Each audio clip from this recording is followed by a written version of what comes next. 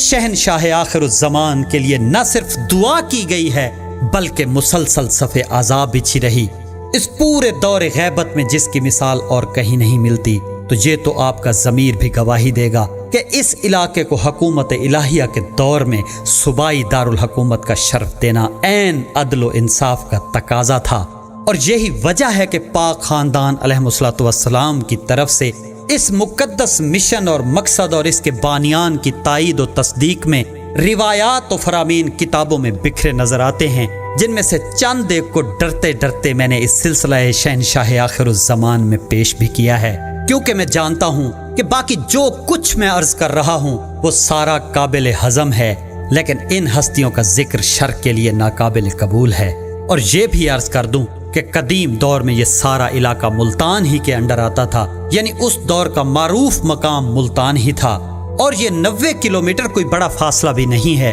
کیونکہ میں نے آج ہی گوگل میپ پر چیک کیا ہے کہ اس وقت کراچی کے صرف شہر کی لمبائی 103 کلومیٹر ہے، اور اگر مضافات کو ساتھ شامل کیا جائے تو یہ دائرہ کئی گنا بڑھ جائے گا۔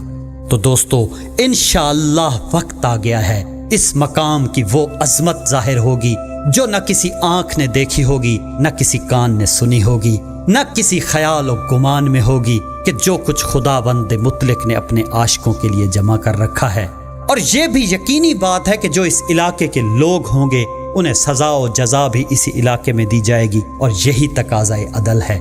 دوستو، بابا محبوب علی خان المعروف بابا خان، جن کی گود کو یہ شرف حاصل ہے کہ جس میں سرکار السید محمد جعفر الزمان نقوی البخاری دامضی اللہ تعالیٰ نے اپنا بچپن گزارا، جو ایک عارف کامل تھے، ضلع مظفر گڑھ کے ٹاپ 10 زمینداروں میں سے ایک تھے۔ جس وقت جمن شاہ میں دعا پاک کی ابتدا ہوئی تو وہ اپنی جاگیر اور جاگیرداری کو ٹھوکر مار کر جمن شاہ کے پاک مشن و مقصد میں شمولیت کے لیے تشریف لے آئے، اور پھر جب تک زندہ رہے واپس اپنی سرزمین پر قدم نہ رکھا، بلکہ خود کو نصرت حجت خدا کے لیے وقف کر دیا، اور یہ عرصہ تقریباً 26 سال کا بنتا ہے۔ ان کی جمن شاہ کے بارے میں نے بہت سی پیشین گوئیاں سنی تھی، جن میں سے چند خود مرشد کریم السید محمد جعفر الزمان نقوی البخاری سے اور کئی دیگر بزرگوں سے سنی تھی۔ ان میں سے ایک یہ تھی کہ انہوں نے فرمایا تھا کہ اس نگری پاک جمن شاہ میں جو اول ہوں گے وہ آخر ہو جائیں گے، اور جو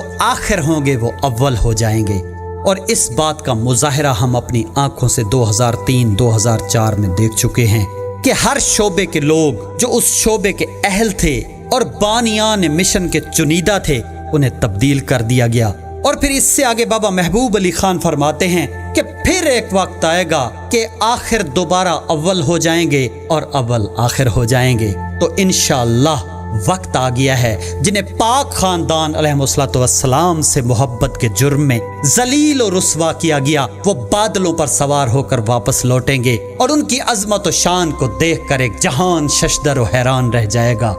تو دوستو، میں عرض کر رہا تھا شہنشاہ آخر الزمان اجل اللہ فرج و شریف کے بارے میں کہ پھر عدالت الہیہ قائم کی جائے گی۔ شہنشاہ معظم اپنی تشریف آوری اور موجودگی سے اس عدالت کو سجائیں گے اور اس کی شان بڑھائیں گے۔ سب سے پہلے متقین اور مظلومین کو بلایا جائے گا، اور ان کو بھی بلایا جائے گا کہ جن کا ایمان و عقیدہ تو صحیح تھا مگر ان کے اعمال ضرورت سے کم تھے، جیسا کہ زبور میں ہے کہ یہ حکم دیا جائے گا، میرے مقدسوں کو میرے حضور جمع کرو جنہوں نے قربانی کے ذریعے سے میرے ساتھ عہد نبھایا ہے۔ قرآن کریم کی سورہ نبا میں فرمایا گیا ہے کہ جس دن ملائکہ اور روح صف بصف کھڑے ہوں گے اور ان میں سے کوئی بھی کلام نہ کرے گا سوائے اس کے کہ جسے رحمان اجازت دے، اور وہ ٹھیک ٹھیک بات کرے گا۔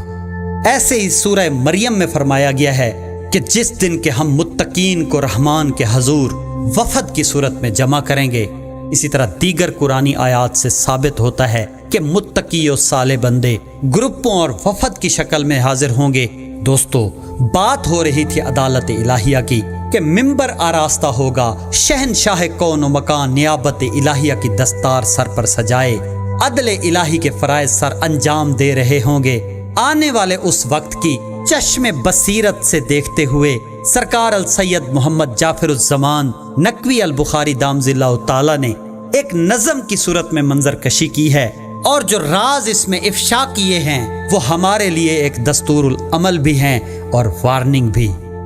وہ چشم بصیرت سے دیکھتے ہوئے فرماتے ہیں کہ آراستہ ہے ممبر عدل شاہ امکان، آراستہ ہے ممبر عدل شاہ امکان، ایک روب کا سناٹا ہے عالم پہ پرافشاں، ملکوت ہے صف بستہ با انداز غلاماں، ہیبت سے ہے سہمی ہوئی صفحائے نبیاں، ہر شخص نے پکڑا ہوا ہے نامۂ اعمال،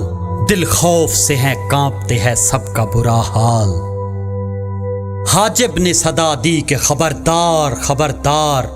غفلت زدہ انسان ذرا غفلت سے ہو بیدار، آتے ہیں شہنشاہ زمن رب ذوالافکار، اب سجدہ تعظیم کو ہر فرد ہو تیار، بڑھتے ہیں سوئے عرش خداوند جلالت، لگتی ہے شہنشاہ زمانہ کی عدالت، پھر دیکھا ہے ممبر پہ خداوند جلالت، طاری ہوئی ملکوت و نبیوں پہ بھی ہیبت، عالم کے رگو پے میں لگی دوڑنے دہشت، کونین کے اعصاب میں عود آئی قیامت، مبہوت ہے ملکوت کے کیا روب و حشم ہے، ہر شخص کا سر سجدہ تعظیم میں خم ہے۔ قرآن کی تلاوت سے ہوا خطبے کا آغاز، افلاک سے ٹکرائی شہنشاہ کی آواز، فکروں کے تسلسل میں سلاست کا وہ انداز، الفاظ کی برجستگی مقصد سے سرفراز، خود نہج بلاغت کو روانی یہ سکھا دے، ہر فکرے میں انی ان اللہ کی ادا دے۔ فرمایا کہ میں منتقم آل آبا ہوں، اور ظلم کے ہر مرض کی اکسیر دوا ہوں، سرچشمہ تعدیل الہی میں کھڑا ہوں، میں داور محشر ہوں، عدالت کا خدا ہوں،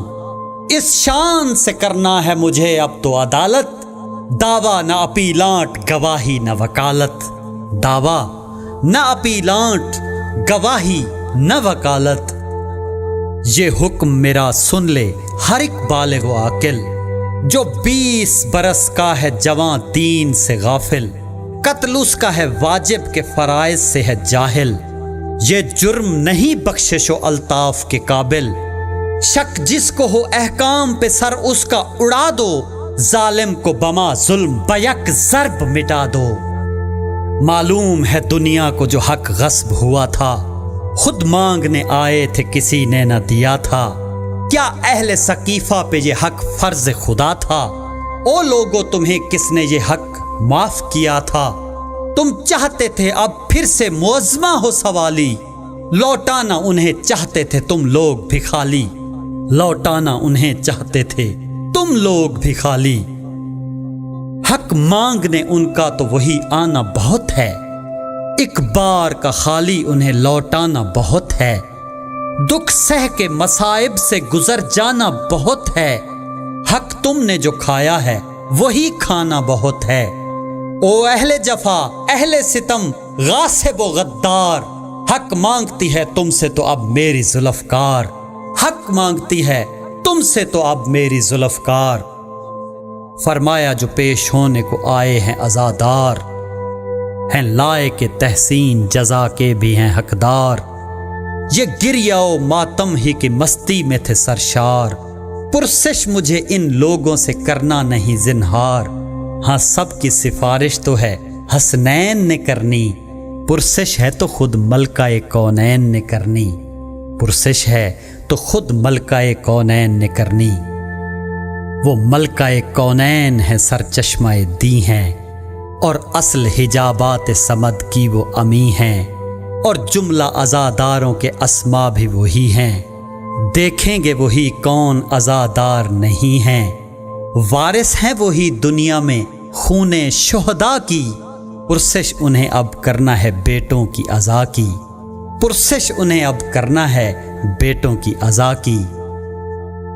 ایک پہلو میں آویزاں ہوا پردہ وحدت، ان کے لیے آراستہ وہ مسند قدرت، آئیں پس پردہ جو وہ مخدومہ عصمت، تعظیم کو خم ہو گئی دستار نبوت، مسند پہ ادھر معدن الطاف و کرم ہیں،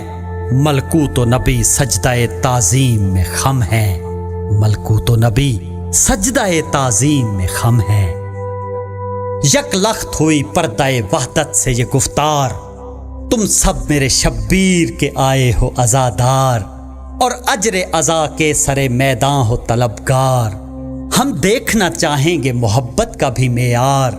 یہ ٹھیک ہے بخشش کے لیے کافی عزا ہے، جنت ہی فقط اشک بہانے کی جزا ہے، جنت ہی فقط اشک بہانے کی جزا ہے۔ فرمایا تمہیں ہم سے محبت ہے بجا ہے، اور اس کی شہادت میں یہی رسم عزا ہے۔ یہ ماتم و گریہ ہے کہ یہ آہ و بکا ہے، کیا ان میں صداقت کی کوئی خاص ادا ہے؟ الفت کے تقاضوں میں عزا کافی نہیں ہے، اور اجر رسالت میں بکا کافی نہیں ہے۔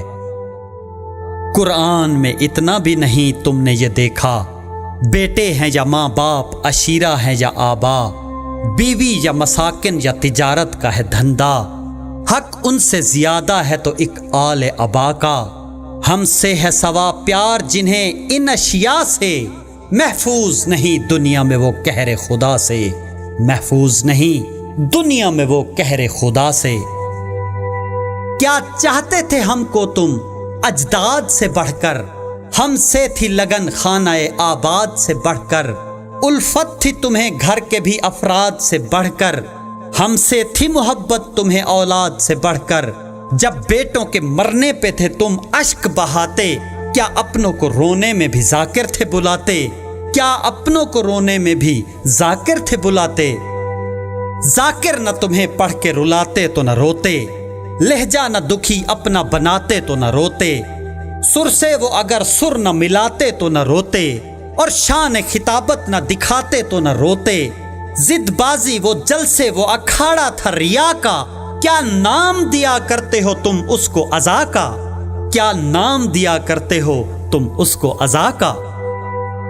تم روتے تھے رکت بھی ہوا کرتی تھی طاری،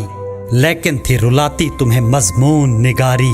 سرتال ہی پہ کرتے تھے تم گریہ و زاری، موسیقی پہ رو لینا بھی الفت ہے ہماری۔ جاں سوزی سنگیت پہ جو محو عزا ہے، کیا واقعی وہ شیعہ شاہ شہداء ہے؟ کیا واقعی وہ شیعہ شاہ شہداء ہے؟ اپنی صف ماتم جو کبھی تم تھے بچھاتے، تم مرثیہ خاں اپنوں کے کتنے تھے بلاتے، ماں باپ کی جب موت پہ تھے اشک بہاتے، وہ پیار رلاتا تھا یا ذاکر تھے رلاتے؟ گھر میرا لٹا لوٹی گئی چادر وحدت، کیا باقی ہے اس پر ابھی ذاکر کی ضرورت؟ کیا باقی ہے اس پر ابھی ذاکر کی ضرورت؟ بیٹا جو زمانے میں کہیں گم ہو تمہارا، ہوتی نہیں فرقت تمہیں ایک پل بھی گوارا، شب جاگتے دن روتے ہوئے تم نے گزارا، جب ظلم سے غائب ہوا فرزند ہمارا، تم کو میرے بچے کا بھی احساس ہوا تھا، تم شاد تھے بیٹا میرا بنباس ہوا تھا، تم شاد تھے بیٹا میرا بنباس ہوا تھا۔ میں روتی تھی کہتی تھی میرے مضطر کو تو روکو، اس ممتا کے گلشن گل تر کو تو روکو، شیو میرے کم سن میرے مضطر کو تو روکو، دردوں کے خدا غم کے پیمبر کو تو روکو۔ تھا ایک ہی وارث میرے اجڑے ہوئے گھر کا، غیبت پہ تمہیں دکھ تھا میرے لخت جگر کا، غیبت پہ تمہیں دکھ تھا میرے لخت جگر کا۔ اس بات سے اچھی طرح واقف تھے عزادار، الفت نہیں اس گھر کی تو اعمال ہیں بیکار، ہم 14 محمد ہیں نہ تھا اس سے بھی انکار، کیا 14 کی الفت میں برابر ہی تھے سرشار؟ فرمان تمہیں یاد تو تھا آل ابا کا، جو ایک کا منکر ہے وہ منکر ہے خدا کا، جو ایک کا منکر ہے وہ منکر ہے خدا کا۔ مم مات ولم یارف پڑھتے تھے صدا تم، اور مبنی بر عرفان سمجھتے تھے جزا تم، عرفان و محبت کو بھی سمجھے تھے جدا تم، عرفان کی تعریف بھی بیٹھے تھے بھلا تم۔ عرفان محبت سے جدا ہو نہیں سکتا، عرفان محبت کے سوا ہو نہیں سکتا، عرفان محبت کے سوا ہو نہیں سکتا۔ تم اپنی محبت کی علامت ہے تو لاؤ، دامن میں اگر کوئی صداقت ہے تو لاؤ، میدان میں محبت کی شہادت ہے تو لاؤ، اور 14 کا احساس محبت ہے تو لاؤ، اب کوئی ثبوت عشق و محبت کا دکھا دو، تم کوئی مودت کی کڑی ہم سے ملا دو، تم کوئی مودت کی کڑی ہم سے ملا دو۔ کردار تمہارا تو زمانے پہ عیاں تھا، 14 کا جو اقرار تھا اقرار زباں تھا، جو لخت جگر میرا مظالم سے نہاں تھا، گنتی میں شمار اس کا تھا الفت میں کہاں تھا۔ کیا جانتے ہو جذب محبت کی علامت، محبوب کی فرقت میں تڑپنا ہے محبت، محبوب کی فرقت میں تڑپنا ہے محبت۔ کیا تم پہ میرے لال کی غیبت کا اثر تھا؟ وہ لال میری جاں تھا، میرا نور نظر تھا، کل آل محمد کی جو محنت کا ثمر تھا، سرمایہ کل آل محمد جو گوہر تھا، وہ 14واں معصوم جو غیبت کا امی تھا، شبیر میرا لخت جگر تھا وہ نہیں تھا۔ اس کی تمہیں فرقت کبھی محسوس ہوئی تھی، ایک صدمہ تھی غیبت کبھی محسوس ہوئی تھی، اس ہجر کی لذت کبھی محسوس ہوئی تھی، غیبت تھی مصیبت کبھی محسوس ہوئی تھی۔ مسلم کے یتیموں سے بھی فکر اس کی سوا تھی، وہ 2 تھے یہ تنہا تھا، تعاقب میں جفا تھی۔ کیا اپنی مجالس میں بھی ذکر ان کا کیا تھا؟ غیبت میں لہو رونے کا دکھ تم کو ہوا تھا؟ کیا اس کے مصائب پہ کوئی اشک بہا تھا؟ پرسا کبھی اجداد کا اس کو بھی دیا تھا؟ کیا یہ نہ تھا مجھ بے کس و دلگیر کا بیٹا؟ سمجھے تھے کبھی تم اسے شبیر کا بیٹا؟ سمجھے تھے کبھی تم اسے شبیر کا بیٹا؟ تھا اصل یہ اجداد کی دستار کا وارث، ہر پہلو سے تھا حیدر کرار کا وارث، حسنین کے اخلاق و اطوار کا وارث، یہ باقر و صادق کے تھا کردار کا وارث، یہ موسیٰ دوراں تھا زمانے کا رضا تھا، یہ ہادی و جواد کی عظمت کی ادا تھا، یہ ہادی و جواد کی عظمت کی ادا تھا۔ یہ میرے لٹے گھر کا تھا دنیا میں سہارا، باقی تھا وہی ایک عزادار ہمارا، ہر لمحہ بکا کرتے ہوئے جس نے گزارا، دکھ سارے لیے دل میں وہ سلطان تمہارا، تم لوگوں کے انداز و وفا دیکھ رہا تھا، خود ماتم و مجلس میں ریا دیکھ رہا تھا، خود ماتم و مجلس میں ریا دیکھ رہا تھا۔ غیبت میں لہو روتا رہا تم کو خبر تھی، ہر آن تھا مصروف عزا تم کو خبر تھی، احساس کسی کو نہ ہوا تم کو خبر تھی، ہم درد کوئی اس کا نہ تھا تم کو خبر تھی، دکھ بانٹے تھے تم نے میرے اس لخت جگر کے، آنسو کبھی پوچھے تھے میرے نور نظر کے، آنسو کبھی پوچھے تھے میرے نور نظر کے۔ ایک سمت اسے گھر کے اجڑنے کا بھی غم تھا، غفلت جو تمہاری تھی ادھر اس کا علم تھا، غیروں کی طرح اپنوں کا وہ مشق ستم تھا، ہر سمت سے سامان اذیت کا بہم تھا، غم خوردہ تھا وہ ملکہ تطہیر سے بڑھ کر، مظلوم وہ تھا دنیا میں شبیر سے بڑھ کر، مظلوم وہ تھا دنیا میں شبیر سے بڑھ کر۔ یوں سمجھو وہ اجداد کی لاشوں پہ کھڑا تھا، تنہائی میں ہر لاش پہ وہ محو بکا تھا، ہر لاش کے سرہانے وہ مصروف دعا تھا، تم لوگوں نے افسوس کبھی اس سے کیا تھا، رسمن بھی تمہاری تو نہ پرسا نہ دعا تھی، اب بولو کہ کس کام کی یہ رسم ازا تھی، اب بولو کہ کس کام کی یہ رسم ازا تھی۔ رونے پہ جزا ہے تو تھے کفار بھی روئے، مصروف ستم سارے ستمگار بھی روئے، تھے شام غریباں کو جفاکار بھی روئے، خود لوٹ کے گھر میرا تھے اشرار بھی روئے، جب برسر منبر سر شاہ شہدا تھا، خود ہند کا بیٹا بھی تو مصروف ازا تھا، خود ہند کا بیٹا بھی تو مصروف ازا تھا۔ کیا اس قدر ارزاں میری اولاد کا دی ہے، اب کا و تبقہ میں کوئی شرط نہیں ہے، یہ دھاندلی دنیا میں بھلا اور کہیں ہے، صرف اشک بہانے کی جزا خلد بری ہے، ہر سو غم شبیر ہے، ماتم ہے، ازا ہے، کیا آخری بیٹے نے میرے جرم کیا ہے، کیا آخری بیٹے نے میرے جرم کیا ہے۔ جب ظلم کے تحفے ہمیں امت نے دیے تھے، دکھ درد کے گھونٹ اس پہ خدا دا نے پیے تھے،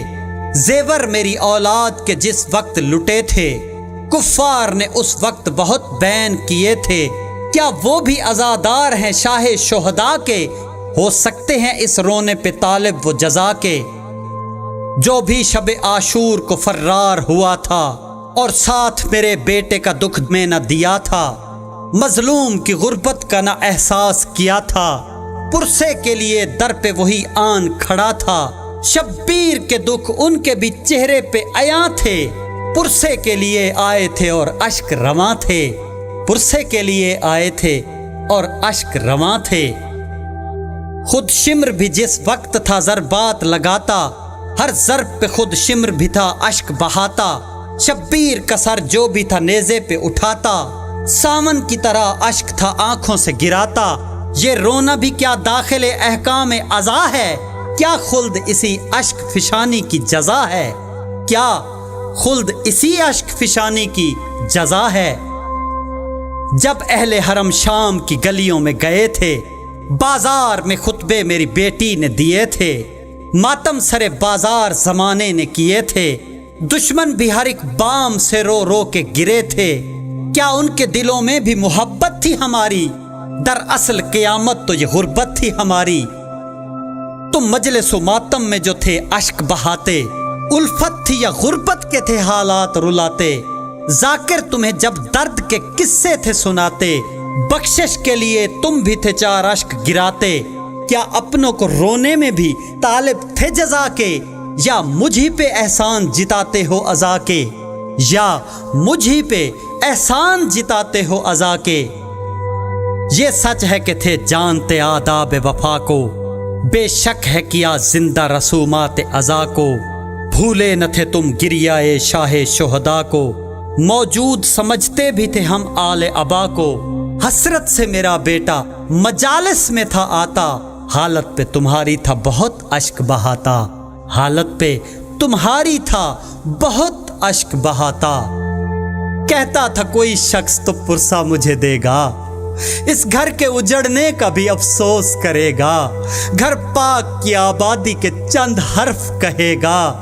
بانٹے گا میرا درد سکون مجھ کو ملے گا۔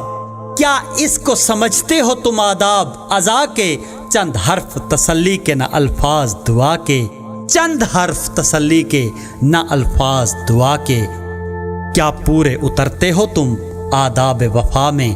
یہ ٹھیک ہے کچھ خرچ تو ہوتا تھا عزا میں، کیا حرج یا کچھ خرچ بھی ہوتا تھا دعا میں؟ زحمت تمہیں کیا تھی جو دعا کرتے بکا میں؟ جو بھی میرے بیٹے کو دعا دے نہیں سکتا، اب مجھ سے وہ رونے کی جزا لے نہیں سکتا، اب مجھ سے وہ رونے کی جزا لے نہیں سکتا۔ ملحوظ رکھے جس نے ہیں آداب وفا کے، تھے پورے شرائط کیے تعظیم عزا کے، حقدار وہی ٹھہریں گے اس وقت جزا کے، ہیں ساتوں بہشت آج جزا اشک بکا کے، اس شرط پہ تر اشک سے مچھر کا جو پر ہے، اس اشک کی قیمت ہے تو فردوس کا گھر ہے، اس اشک کی قیمت ہے تو فردوس کا گھر ہے۔ جعفر سلامتوں میں جعفر ہمیں اب دیکھنا ہے رسم عزا کو، لازم ہے کہ ملحوظ رکھیں شرط وفا کو، داخل کریں گریے میں شہنشاہ کی دعا کو، یوں راضی کریں مادر شاہ شہداء کو، اس طرح ادا دل سے یہی رسم عزا ہوں اشک رواں آنکھوں سے ہونٹوں پہ دعا ہوں اشک رواں آنکھوں سے ہونٹوں پہ دعا ہو۔ یا رب محمد وآل محمد صلی علی محمد وآل محمد وعجل فرج آل محمد۔ الہی آمین، الہی